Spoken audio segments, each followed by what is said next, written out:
This is a one and only interview-style conversation between two candidates running for the state representative 94th district. As publisher of the News-Express, I want to thank both of you for coming here. I really appreciate your time tonight. Thank you for doing that. I'm going to give you guys an opportunity to explain your platforms, give the voters of the 94th district a more clear picture of your views and your goals and objectives and how you're going to run should you get elected. The 94th district seat was left empty by Leslie Combs, who chose to not run for re-election. The two candidates vying for the seat are, on my left, Democrat Angie Hatton from Whitesburg, and on my right, Republican Frank Justice from Pikeville. I'm going to give you each 90 seconds to introduce yourself, and then I'll ask you guys some questions, okay? When this highly sophisticated pink sheet of paper, I'll kind of throw it up there. That'll give you 10 seconds left. If you need some more time, let me know. We'll work on it. And I want to have a nice, sober conversation about the issues and opportunities available. Ladies first. Ms. Hatton, you're up. Tell me what you're doing and what your platform's all about. Thank you so much, Jeff. Thanks for having us. My name is Angie Hatton, and I'm running for 94th District State Representative. And that covers all of Letcher County and part of Pike County, as you know. And want to tell people a little about myself. First of all, I don't support Hillary Clinton, no matter how many times you hear that, and no matter how much money is spent to tell you that I don't. I'm a coal country Democrat. I always have been. I hope that we get to delve into that a little bit further and figure out where all those lies are coming from. I don't have any interest in taking your guns. These are my concealed carry permits. I have not only one, I have two. I also have a judicial carry permit because I can carry in the courthouse since I'm a prosecutor. I'm endorsed by the Fraternal Order of Police. I'm endorsed by the KEA. For my education stances. I'm endorsed by the UNWA, which would not happen if I were against coal in any way. I'm also the proud recipient of an A rating from the NRA, and I can't wait to talk to everybody tonight about the true one. Very good. Thank you. Justice? Hey Jeff, I'm Frank Justice. I was born and raised here in Pikeville, Kentucky. Born to Maddie and Frank Justice, one of 4 siblings. My spouse is Allison Shirtliff Justice, who was also born and raised here in Pikeville, Kentucky. We have 3 children. We have 3 grandchildren. My highest degree is a doctor of veterinary medicine. However, I chose to practice in the coal business instead of the medical business. I'm currently owner and operator of contract highwall mining. And in the past, as far as public service goes, I've been serving 16 years for the city of Pikeville. The first 2 years was a city commissioner, then 14 or 12 years as mayor, and now currently serving 12 years or 2 years as a commissioner. Very good, thank you. Start with you, Ms. Hatton. What is, in your opinion, the single most important issue facing the people of this region and the district, and what is your plan to address that? Well, I guess the most important issue that's on everyone's mind these days is jobs, or the lack thereof. We don't have enough employment to take care of our families. People are having to move away. They're depressed about it. I see an increase in my divorces that file. I've seen a lot of increases in bankruptcy that file as a result of that. And so, of course, the number one thing on everybody's minds is how we're going to feed our kids and how we're going to find enough ability to keep our kids from someone have to move away. I know that's why I ran in the first place. My plan for if I'm elected are to use what we have and be proud of our strengths. We have beautiful mountains, so of course tourism is an option. We have lots of trees on those mountains, so any sort of woodworking industry that we could locate closer to here would be a very good plan. Any way that we could feed off the industries we already have in Kentucky, for instance, the Georgetown Toyota plant or any of our other manufacturing, Corvette even, if we could have facilities that feed parts and things like that. We have a very strong labor force here of hard-working people who want jobs, and that's one of our proudest things that we have. Another idea that I have is that we definitely need more rehabilitation facilities and for drug abuse treatment. And if we could find a way to become the hub in the world for drug treatment facilities, if we could find state-of-the-art drug treatment funds to bring those here, then we could use our weaknesses to make us some money. I mean, we have, Okay. is All my right. time up? Yeah, time's up. Thanks, Jim. Very good. Mr. Justice? Yes. What is, in your opinion, the single most important issue facing the people of the district, and what would be your plan to fix that? Jeff, it's jobs, and jobs have been hurt ever since the downturn in the coal industry. Sure. As far as trying to fix this thing, we're going to have to diversify this economy.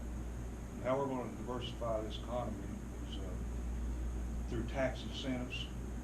We're kind of at a place where we don't have the interstate highways.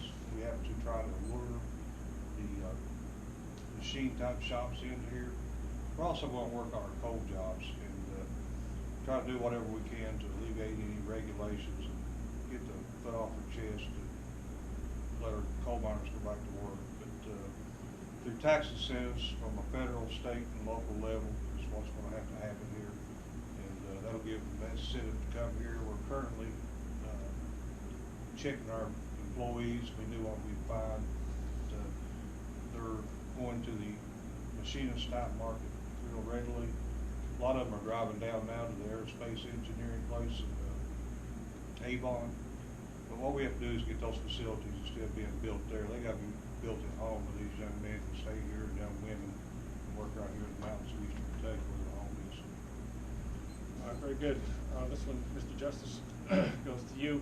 What do you like about the 94th District? What needs to be changed, and how would you go about bringing change to the district? 94th District, I like it for the people, you know. It's a Scottish-Irish descent.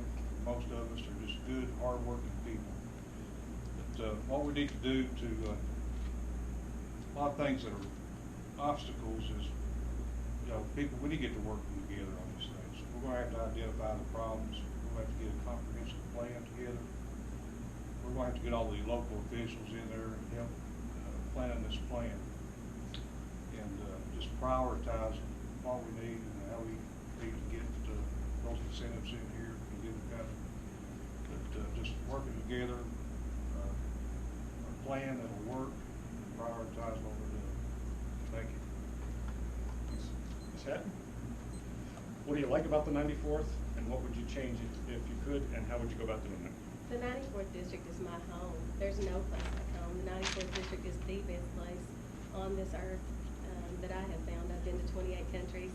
I have lived in other places briefly. This is the best place on earth, not only because of the natural beauty that we have here, but because of the communities and the relationships and the people that we have. Some of the best and brightest and most hardworking people I know live here. And what do we need to do to fix it? We have to listen to the people. We have to care enough about the people not to leave it. We have to care enough to find a way to help. And we have to elect leaders that will work hard. We have to elect leaders who know how to work hard and are willing to work hard and sacrifice and make things happen for the people here. We can't count on Washington. We can't count on Frankfurt. We got to elect our own leaders that are among us, who one of us, and who care about us. Okay, very good. This goes to you, Ms. Hatton. The coal industry is drying up very rapidly, and not many counties have used coal severance money wisely in the past, and few, if any, have any money left over for a rainy day. Pike County at one point sued their legislators over spending coal severance. Should coal severance be appropriated by the legislators for the counties to use, or should the counties spend the coal severance the way they want to without any oversight?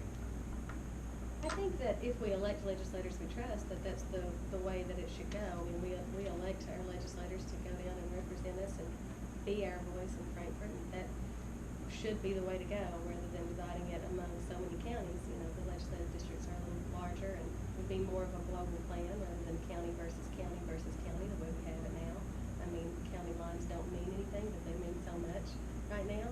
People fighting over which county's going to get it. I think the legislators make a better choice. What was the rest of the question? The question was, do you think that the legislators should have a say in how the money is appropriated, or should it be left up to the counties who have, in some cases, have squandered their coal severance money? No, I think the legislators are the appropriate. Okay, so the legislators need to be, okay. Mr. Justice, that question to you? Jeff, what we need to do as a legislator, we need to come back and get back to our local elected officials. We need to sit down and have a good, hard discussion about what's going on. Look at our comprehensive plans that we've made together.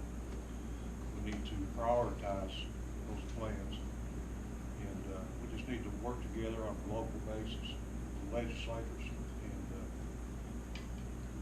if you got a priority, if you got a plan, you can go out there and get your infrastructure put in, and you can create new jobs that are coming.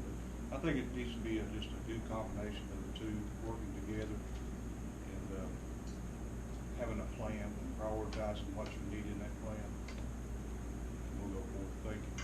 Okay, thank you. Mr. Justice, this is to you. The governor vetoed a bill that would have brought back 100% of coal severance money back to the coal-producing counties. Do you support his decision to do that? And would you be in favor of a bourbon tax or a horse tax where all counties share the distribution like they enjoyed the benefit of a coal tax? It's my understanding the governor vetoed that bill because of the fluff that was in there. I'm for the coal severance coming back to our region. I like to see a bill where it just spells that out and people not adding addendums to it, and just have a nice clean bill and bring that coal severance back.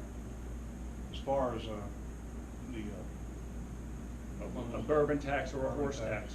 Well, the bourbon and horse tax and a coal severance tax, coal severance is on non-renewable items. So if you're mining your coal, you're supposed to be taking that coal severance tax and diversifying your economy. And we need to get back and work together and get that diversified. The mayor may be out of the barn a little bit, but we can use some of what's left to diversify our economy. As far as horse or what was the other one? Bourbon. Those are things that are made every day. They're not non-renewable, they're renewable, and you have to compare apples to apples. Okay. Ms. Hatton, back the same question to you.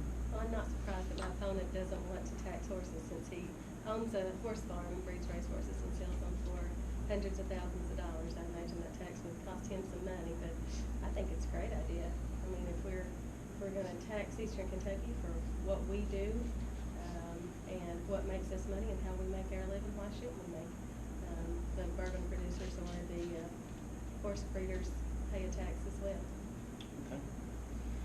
Okay. Ms. Hatton, is to you. Both President Obama and Democratic nominee Hillary Clinton have spoken terms which indicate lack of support for the coal industry.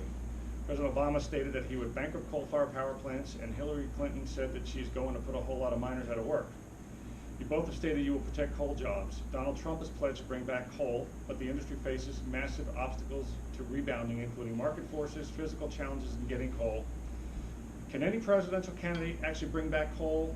And what would be your plan to bring back jobs in the industry when there are so many obstacles against the industry? Ms. Hatton, that question is to you. Can either candidate bring back coal? No. Neither candidate alone is going to be able to bring back coal. There were so many different forces that combined to make this huge downturn. I think coal can come back. My family's been in the coal business for 3 generations on each side. I was legal counsel for my family's coal companies. I'm sure you know, Jeff, and fought regulations every day and their COs and their citations and things like that. I've been 4 miles underground myself, showing equipment to our insurers. I think it could come back, but it's not going to take a president to do it. It's going to take a concerted effort of everyone here demanding it and making our voices heard. Okay. On a national level. Mr. Justice. Jeff, when we had trouble in the auto industry, we had a government that was willing to back that auto industry and give them incentives until they got back on their feet and recovered. But when we have a coal industry that's experiencing hard times, especially with natural gas prices, we've got a government that's kind of putting its foot in our chest and holding us down. I think we have a candidate in Donald Trump that will get the EPA off our backs and let our guys have a level playing field where they can do what they can do, and our guys are out here right now trying to find ways to prioritize and get their coal into specialty markets. Met coal is bounding back right now as we speak. But bituminous coal, it's going to be slow, but with our infrastructure, with our equipment and technology we have today, we can lower our cost and extract the coal and compete with what market's still out there. May I respond? I'm sorry. Sure, go ahead. If Mr. Justice is finished, I'm sorry.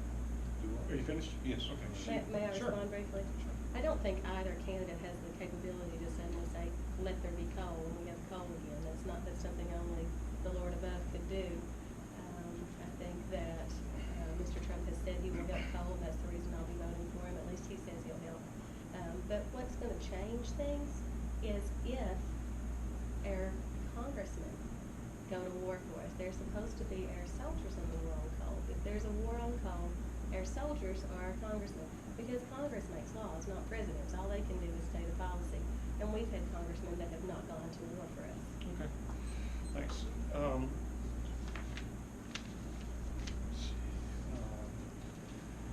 There's a prison in, let me see, this, Mr. Harris, I'm sorry, Mr.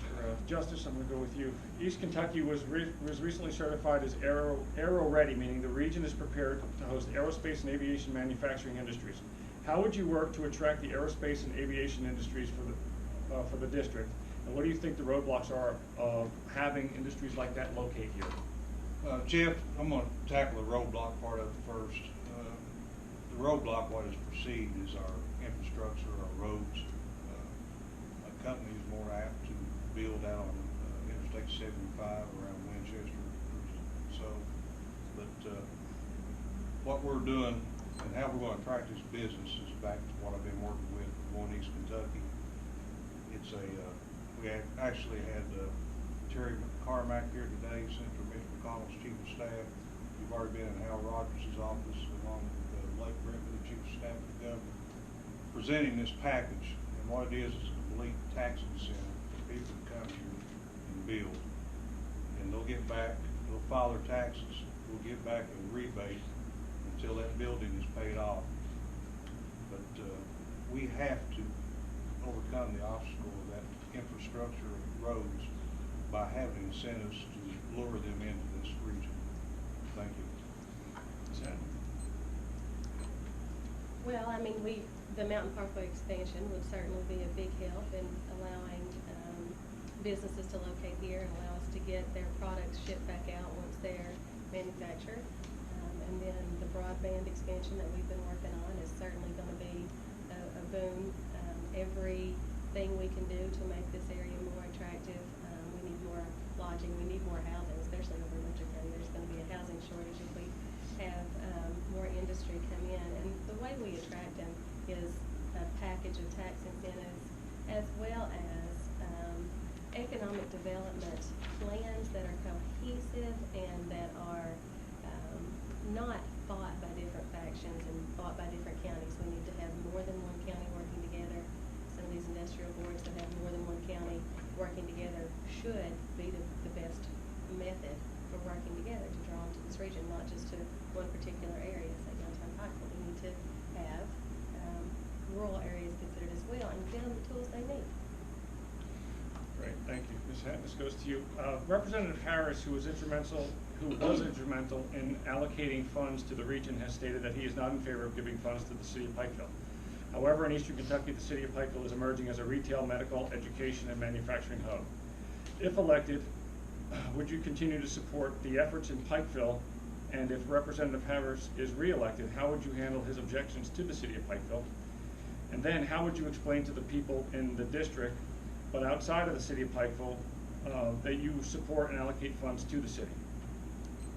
I don't have the slightest thing against the city of Pikeville. My brother lives in the city of Pikeville over on Hamlin Boulevard. I just left his house, and my niece goes to school at Pikeville Elementary. I have cousins who teach in the elementary school and live in the city. I have nothing against the city of Pikeville whatsoever. I just want to make sure the rest of them get their fair share. I mean, over in Letcher and in the rural parts of Pike, they just feel forgotten and left out. And you know, especially some of these places that are being annexed, they get city taxes and they don't get the benefits because all of the benefits of the increased taxes and all these 12 annexations and nearly 4,000 acres of annexed land that's happened in the past 10 to 12 years while Mr.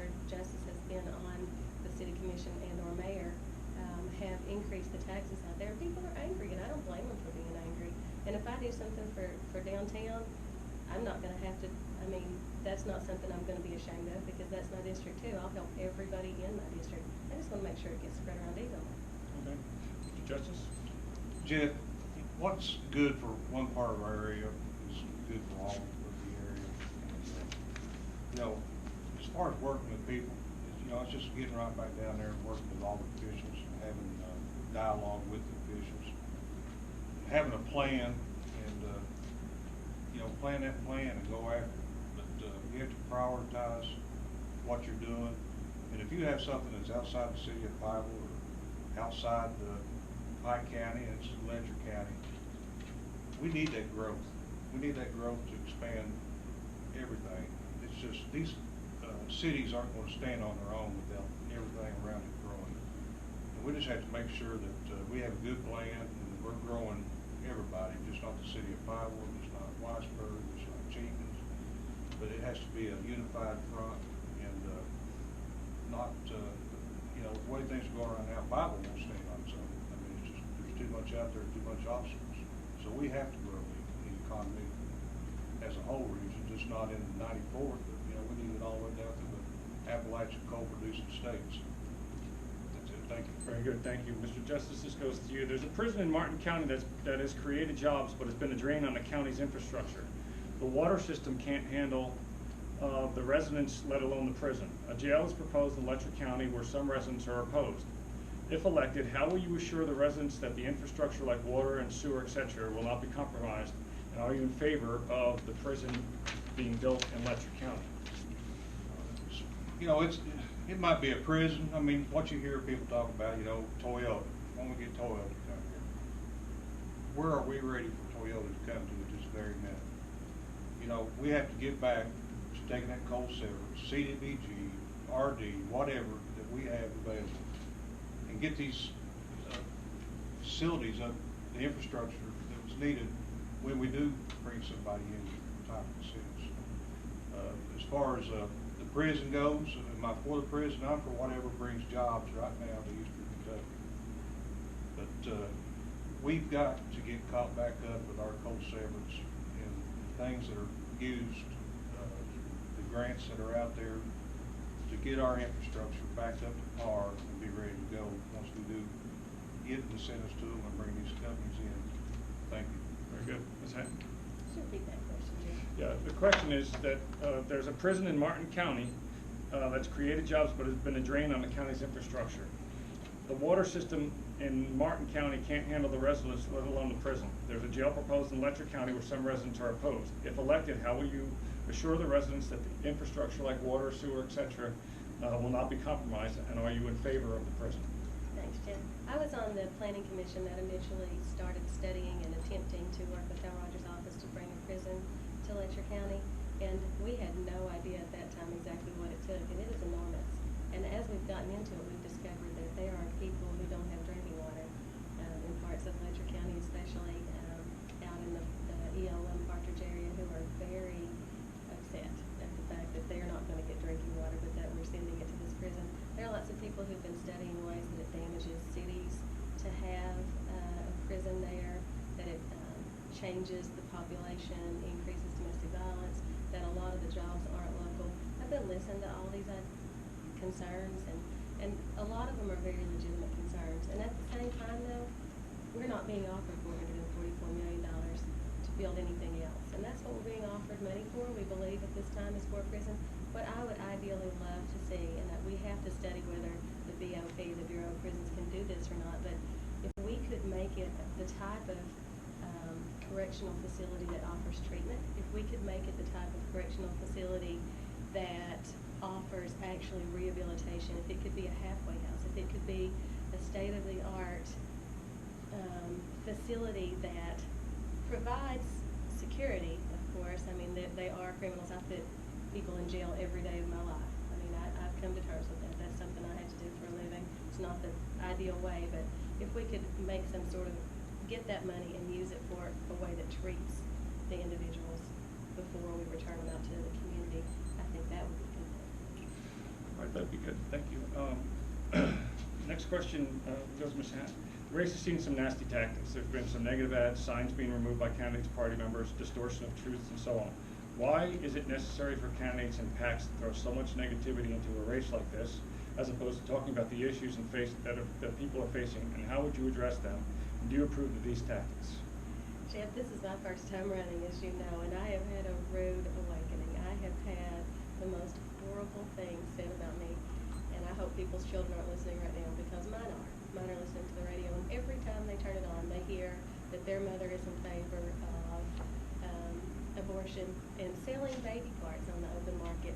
Every time they turn the radio on, every time the TV comes on, and there is absolutely no truth to that assertion.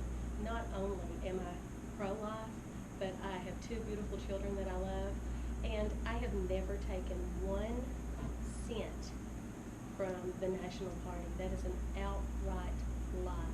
And do I approve of these tactics, Jeff? No, I do not. Thank you. Justice. Jeff, you have two agendas. There's a conservative agenda and there's a liberal agenda. That conservative agenda is pro-coal. This liberal agenda is anti-coal. We signed on one of those two agendas. I signed the conservative agenda. My opponent signed the liberal agenda. That's what I have to say about that. May I respond? Sure, you have 30 seconds.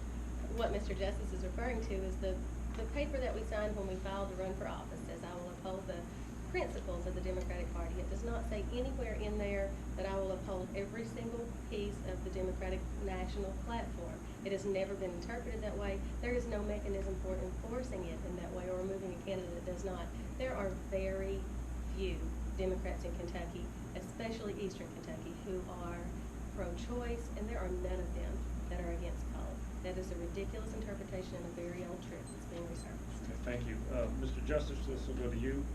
The state is a very severe pension issue to the point where it's draining the state's revenues and coffers and reserves. What should be done about the pension issue for retired employees and future retired employees?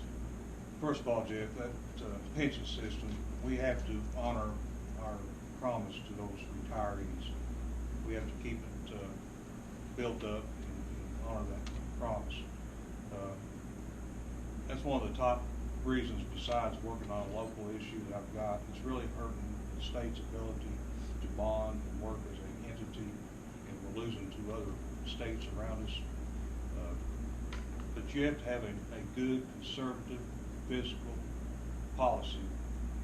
And what Governor Bevins did this past budget, he took, not only met the requirements of what they said need to go into those retirement accounts, but he went beyond by cutting costs otherwise and put $1.2 billion, I think, roughly, into that retirement to shore up that retirement for those teachers and the people that are working. What the Democratic Party wanted to do was borrow $3 billion and put that in there to live off the interest. Doing something like that is what I call going on the stock market and going on margin to get your head knocked off. 2008, you know, it was pretty well funded, and then we had a crash in the stock market, and you saw how it went. But the problem is, the past 8 years of Beshear's administration, they never met the arc that was supposed to go in there to begin with. But you have to cut costs, have a good conservative principles, fiscal policy, and put that money and shore that back up, not with borrowed money. Very good. Thank you, Jeff. There are so many different areas where I would consider myself bipartisan. I've been praised by several independent agencies for being bipartisan, for being willing to listen to both sides. But this is one area where I don't agree with Mr. Justice's conservative agenda that he said he's signed on to, because from everything I hear, the Republicans and the governor intend to make it a 401k type system, and I know that that is a terrible decision. 401k should supplement retirement. They can't be the whole plan for retirement. If we're subject to the market whims, then these people may have no retirement at all, and I am a state employee, and I care very much about the KERS and all state employment retirement systems. And if we don't keep our promises to these people, we can't expect any kind of quality of work. they're going to leave state employment. We're going to lose all the good employees that we have. Very good. Ms. Hatton, this will go to you. Both candidates are new to statewide politics. Candidate Justice was mayor and commissioner, and candidate Hatton has little, if any, political experience. Why do you feel you can enter Frankfort as a freshman representative and have a voice for the people in the district when there are so many other representatives who are vying for the same little dollars that you're trying to get to bring resources back to your district? Well, the answer to that is, Jeff, I'm a trained mediator. I've always been very good at bringing people together, at finding compromises. 95% or so of lawsuits are all settled. My personality in general is I'm assertive, but I'm also easy to get along with and very good at being objective and finding compromise. So Mr. Justice has experience in the executive branch. I have experience in the judicial branch. This is a whole different ballgame for both of us. This is the legislative branch. I have worked for the committee staff associates. We researched and wrote bills in the '98 session when I was in law school. I covered politics when I was in Frankfort for the Kentucky Gazette and also for the State Journal and for the Herald Leader for a little while. I know how to read a legislative record. I'm ready to go. And I'm not scared. I'm used to fighting. I go to work every day, and I'm usually the only woman there. It's almost always just me and the guys fighting every day. Grew up with 3 brothers. I'm used to it. I can advocate, I can talk, and I'm not afraid of it. Very good. Mr. Justice, thank you. Jim, I actually have a history the past 14 years of going down and lobbying for projects that we have done here in the city of Pikeville. We lobbied for Thompson Road Phase 2 during the first Republican governor, Fletcher's administration. Just recently, we lobbied for the Arians Branch Bridge Road. That's during a Democratic administration. But I've got friends down there that's on both sides of that aisle. I've never had a problem working with either side. We've had a lot of good lobbying experience bringing that stuff back. But, I've got an R in front of my name for the people of Eastern Kentucky. Mr. Justice, this go to you. Healthcare costs are skyrocketing. While more Kentuckians have obtained coverage, costs have risen, and it seems healthcare has become a political football. What can be done in Kentucky to stabilize healthcare so that working people and businesses are not shouldering the extra costs? Jeff, our seniors and our working people and our laid-off coal miners are having a terrible time right now with the skyrocketing cost of healthcare. Ever since we've gone to this system, there used to be 4 or 5 carriers that was in this system. Now we're down to 1 carrier that's honoring the Kentucky Connect healthcare system. That's just going to drive the prices up. We've got to make sure that these prices, we have to do everything we can to keep healthcare prices down for our seniors and our working people, and especially our laid-off coal miners. They have to be taken care of. But that's what I got. Ms. Hatton? Well, several people told me this week that they got notice that they're losing their health care. And the saddest part about it is that we had a health care system in Kentucky with Connect that was working. We had one of the ones that was being praised on a national level for having been implemented properly. So what we have to do to save these people from losing their health care and from the prices skyrocketing is to stop what Governor Bevan has come in and done. He has done so much damage in the less than a year that he's been in office. I mean, people are getting letters this week saying they're losing their health care, and it's just horrible. It's the saddest thing to watch these people who finally got health care. I didn't have it growing up. My dad worked for himself, driving a coal truck, and we never had health insurance. And I mean, I know exactly how that feels. And basically, that's what Governor Bevan is sending us back to. Sure. Jeff, Sure. This is not a matter of what Governor Bevan's doing. It's a matter of the economics. And these companies that have led this Kentucky Connect are not making a profit. They can't be profitable or legal. And that has nothing to do with what Governor Bevan's plan did. We're down to 1 carrier. That drives the cost up. You don't have competition amongst people. We need to be able to go outside the state of Kentucky and go to other carriers and have competition amongst them, try to keep the price down. That was just a mess. Okay, very good. Let me ask you a question. quick, both of you, should Obamacare or the Affordable Care Act be repealed and replaced? Sure, it needs to be repealed and replaced. It's just getting out of control. It's not important. Repealed and replaced is the worst possible solution. It needs reform. It definitely needs reform, and there are tons of ways it could be improved. The cost and the time involved in repealing the entire thing, when it was a Republican idea in the first place, is not workable. Thanks. All right. We talked about a lot of different things, and essentially a lot of things are going to take money to fix. We got infrastructure, we got roads, we got the jail, we got all kind of stuff. How does the state get out of the financial problem that we are in without burdening the working class or the businesses with more higher taxes? And do you support a corporate tax cut or restructuring the corporate tax cut so we can attract more businesses to the state of Kentucky? Mr. Justice, I'll start with you. Jeff, our tax code system is outdated. It's back in 1970s when this was brought into effect. Our tax code needs to be fair, first of all. It needs to have the loopholes closed. And that's the first thing, two things you do. You get the loopholes closed and make it fair to everybody. Then you see where you're at as far as what cutting corporate taxes going down. But it just has to be fair, and loopholes have to be closed.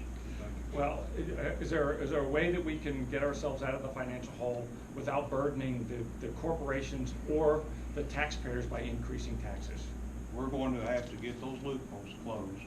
We're going to make it fair and see where we're at. There's so many loopholes out there in this antiquated tax system that we have, and make that decision after we do that process. Okay, very good, Ms. Hatton. So I think what you're saying is that some of those loopholes help the corporations to keep their costs down, and can we close those without causing harm to the businesses and causing them to close?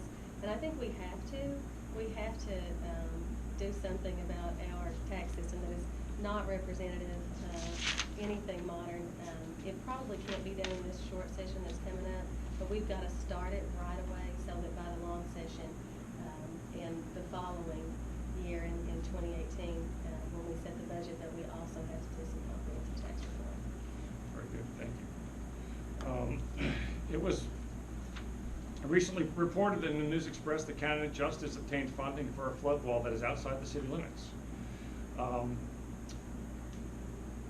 Mr. Justice, why do you feel it was necessary to step outside the city to obtain funding for this?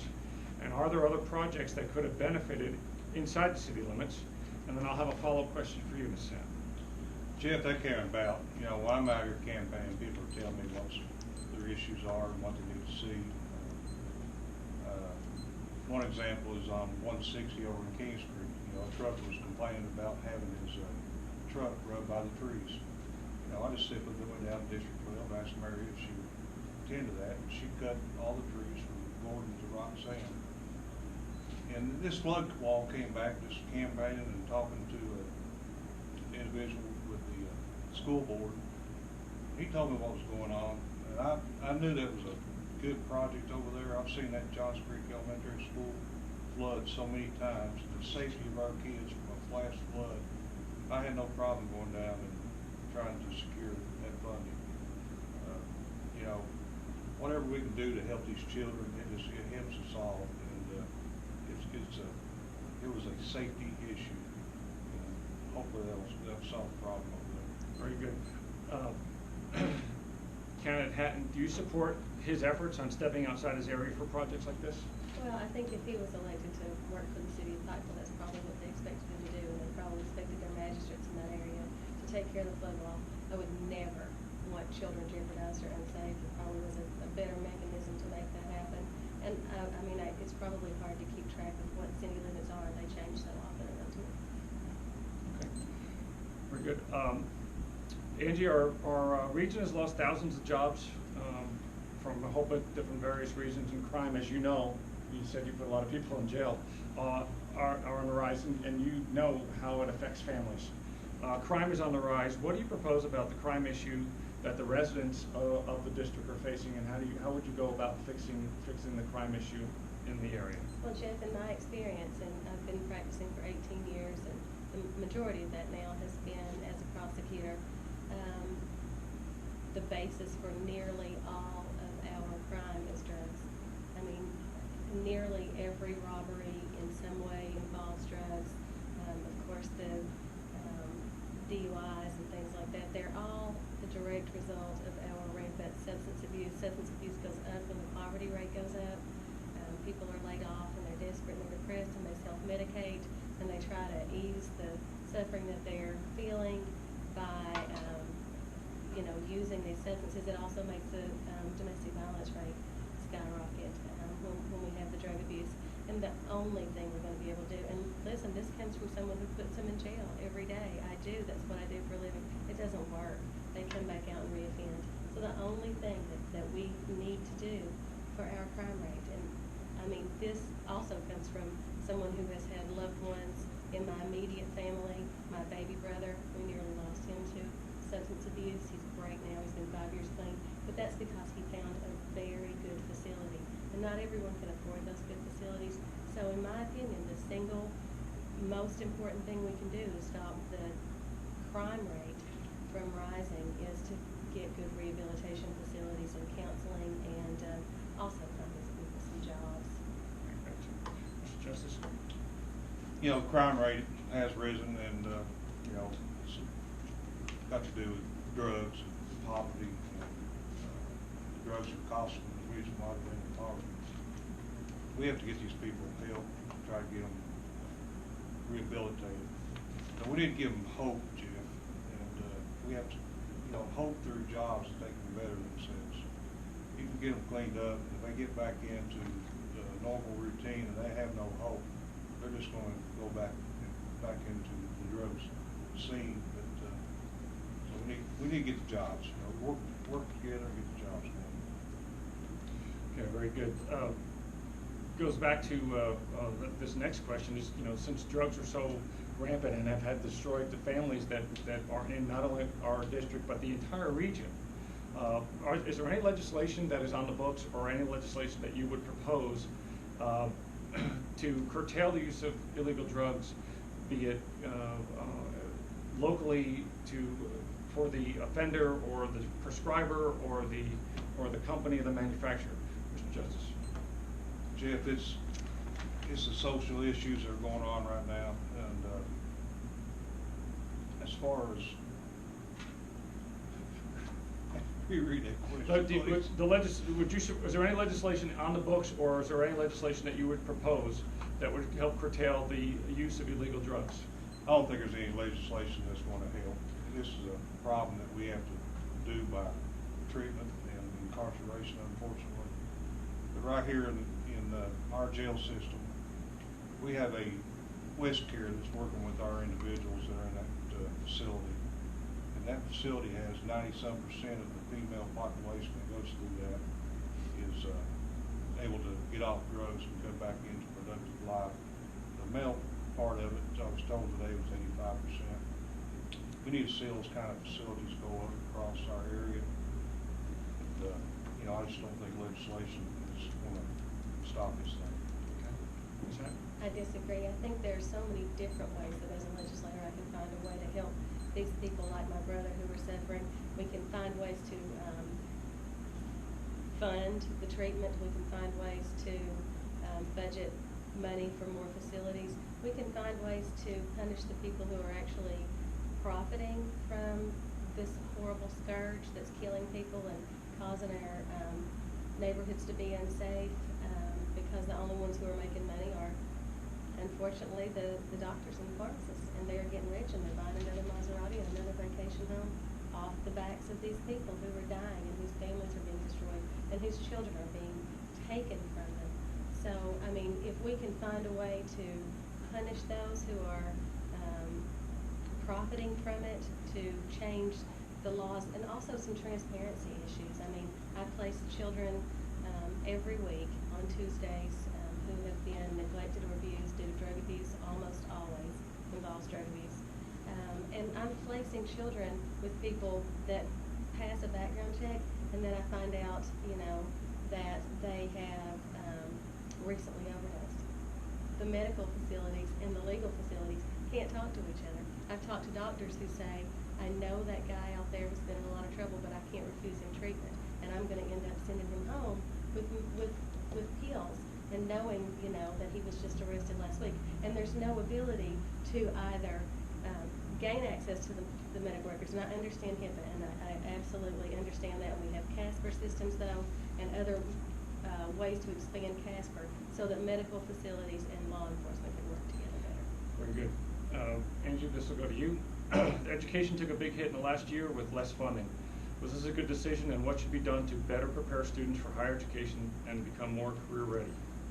Well, any cut in education funding will be fought if I'm your legislator at every turn.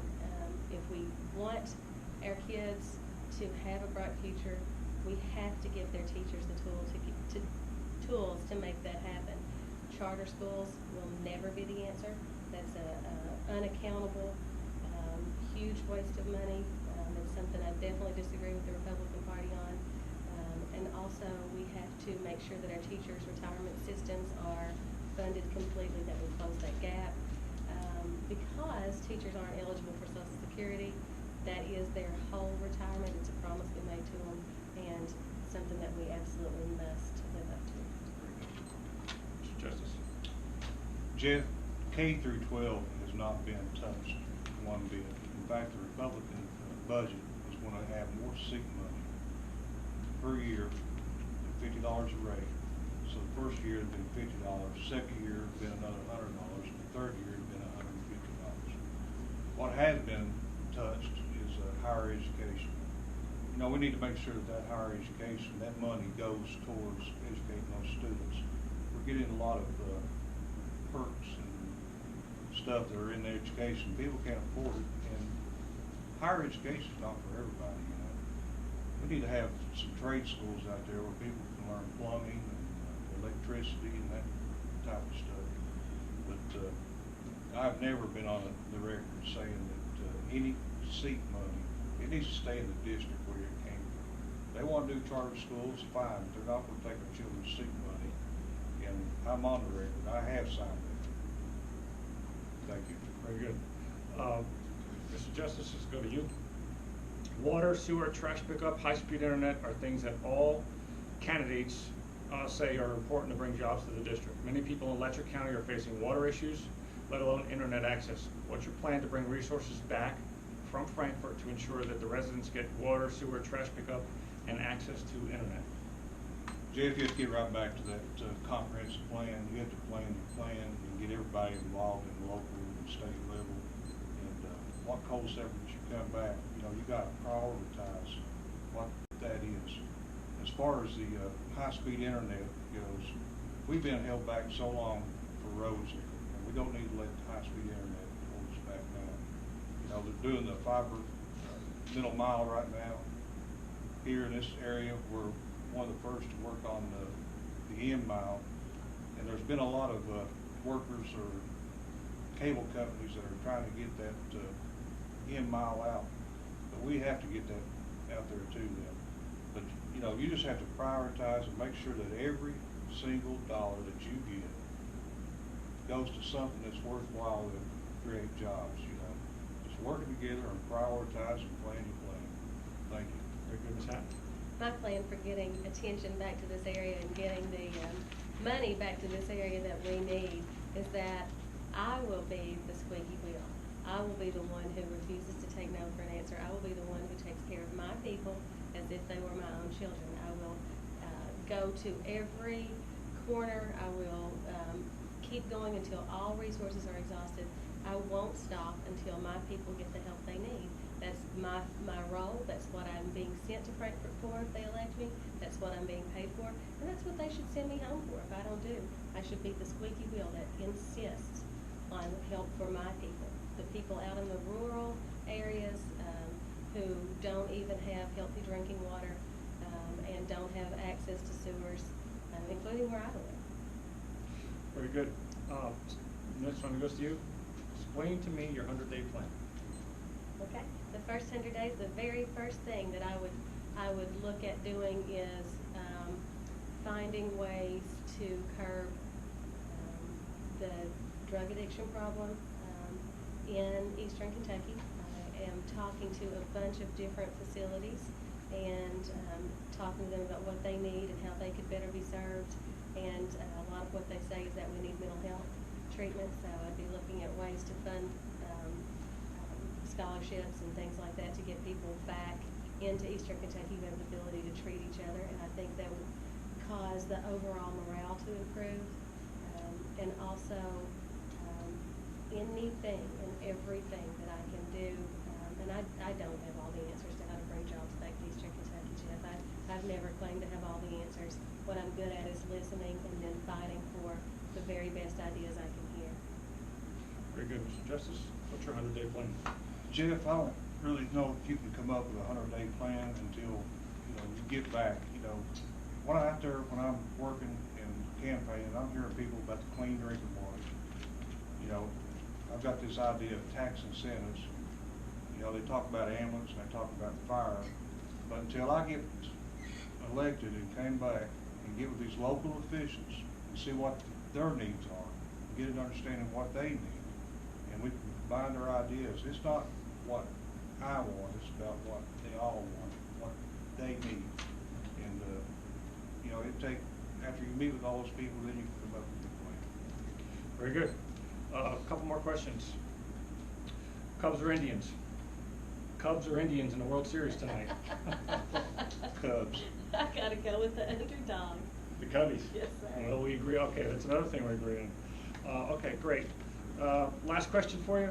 Before I do that, you know, we both agreed, or you both agree that tax incentives for corporations, we both agree that there's, you all need plans and there needs to be a comprehensive plans.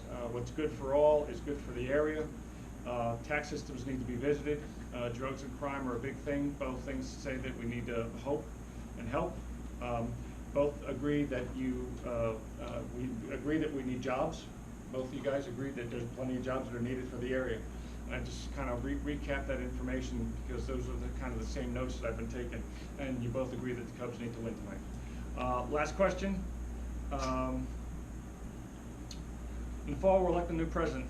Who are you going to elect? Donald Trump. Who are you going to elect?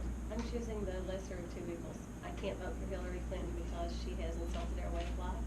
I can't wholeheartedly endorse Trump because he has insulted our veterans, and he's done various other things to make me worry about his stability. However, at least he says he's going to help hold jobs, and Hillary won't even say that. Very good. Last thing, last statement. You got 60 seconds. Tell the voters why they need to vote for you.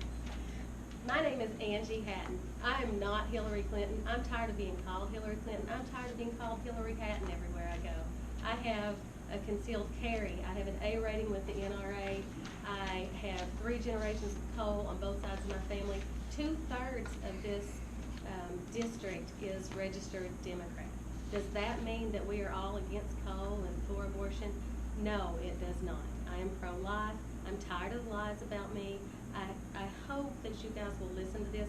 I hope you'll look for yourselves at the NRA's website or at their magazine and their rating that they gave me. I hope that you'll look at the fact that the UMWA and the SECO Employees Association both endorsed me, and they wouldn't do that for someone who's anti-mining.